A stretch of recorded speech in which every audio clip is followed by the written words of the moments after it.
तर्जुमान PTI Shoaib Shaheen ने बिलावल भुट्टो के PTI voters को मुतवज्जे करने वाले बयानात को फरेब करार दे दिया।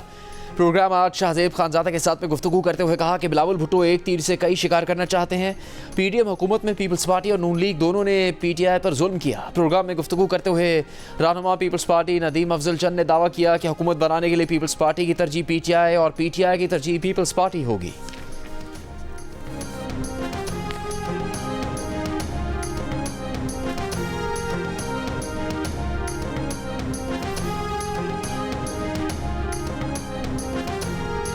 छहत्तर साल गुजरने के बाद भी हम कायद-ए-आज़म के पाकिस्तान की मंजिल से दूर हैं। पिछली हुकूमतों के अच्छे मनसूबों को बंद कर देना अलमिया है।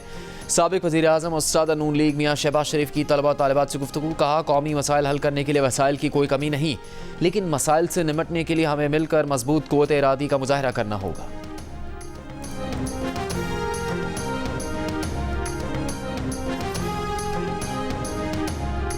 निगरान वफाकी हुकूमत का बिजली की कीमत कम करने का फैसला। 14 विंड पावर प्लांट्स को 20 अरब रुपए की अदायगियाँ रोक दी गई। पावर प्लांट से कहा गया है कि पहले टैरिफ कम करके नया मुआहदा करें, उसके बाद उन्हें अदायगियाँ की जाएंगी। विंड पावर प्लांट से टैरिफ कम करवाने के लिए 5 रुकनी कमेटी कायम कर दी गई।